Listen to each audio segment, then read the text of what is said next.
ടൊവിനോ തോമസ് നായകനായി എത്തുന്ന ഏറ്റവും പുതിയ ചിത്രമാണ് നരിവേട്ട.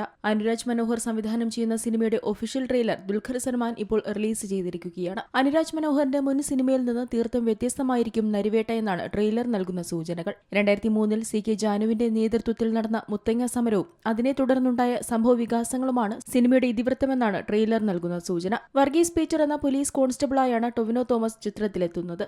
ഒപ്പം ബഷീർ അഹമ്മദ് എന്ന ഹെഡ് കോൺസ്റ്റബിളായി സുരാജും DIG രഘുറാം കേശവായി ചേരനും ചിത്രത്തിൽ അഭിനയിക്കുന്നുണ്ട്. ചേരന്റെ ആദ്യ മലയാള സിനിമയാണ് നരിവേട്ട. പൂർണ്ണമായും പോലീസ് കഥകൾ പശ്ചാത്തലമാകുന്ന ചിത്രത്തിൽ വലിയൊരു ദൌത്യത്തിൽ പങ്കെടുക്കേണ്ടി വരികയാണ് ഈ കഥാപാത്രങ്ങൾക്ക്. മെയ് 16 നരിവേട്ട തിയേറ്ററുകളിലേക്ക് എത്തുകയാണ്. ഇന്ത്യൻ സിനിമാ കമ്പനിയുടെ ബാനറിൽ ഷിയാസ് ഹസൻ, ടിപ്പുഷാൻ എന്നിവർ ചേർന്നാണ് നരിവേട്ട നിർമ്മിച്ചിരിക്കുന്നത്. കേന്ദ്ര സാഹിത്യ അക്കാദമി അവാർഡ് ജേതാവ് അബിൻ ജോസഫാണ് ചിത്രത്തിന്റെ തിരക്കഥ ഒരുക്കിയിരിക്കുന്നത്. ആര്യ സലീം, റിനി ഉദയകുമാർ, പ്രിയംവദ കൃഷ്ണൻ എന്നിവരാണ് ചിത്രത്തിലെ മറ്റു കേന്ദ്ര കഥാപാത്രങ്ങളെ അവതരിപ്പിച്ചിരിക്കുന്നത്. Entertainment desk, C Malayalam news.